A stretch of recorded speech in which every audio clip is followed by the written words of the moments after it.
दान करવું 10,000 કામ છોડીને દાન દેવું, પ્રાતઃકાળે ઉઠી પ્રભુનું નામ લેવું અને સ્નાનાદિ ક્રિયા પરવારી પોતાના ઈષ્ટદેવનું અંતઃકરણપૂર્વક ભજન કીર્તન કરવું।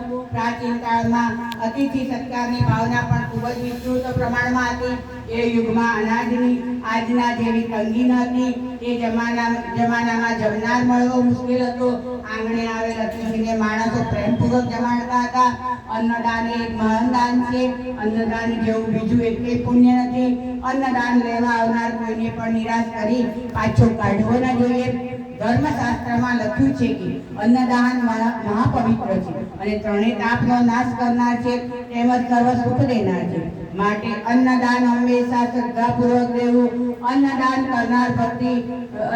કરનાર વ્યક્તિ અક્ષય સુખને પામે છે અને આ લોકમાં ઉત્તમ યશ પામી મોક્ષ પદને પામે છે। હજારો ઘોડાનું દાન કરો, લાખો ગાયો અને હાથીનું દાન કરો, સુવર્ણ અને ચાંદીના પાત્રો આપો, સમુદ્ર પર્યંત પૃથ્વીનું દાન કરો, પણ સર્વ દાનોમાં પ્રધાન એવા અન્નદાનની તુલ્યા કોઈ પણ દાનથી નથી। વિષ્ણુ ધર્મોત્તર પુરાણમાં કહેવામાં આવ્યું છે કે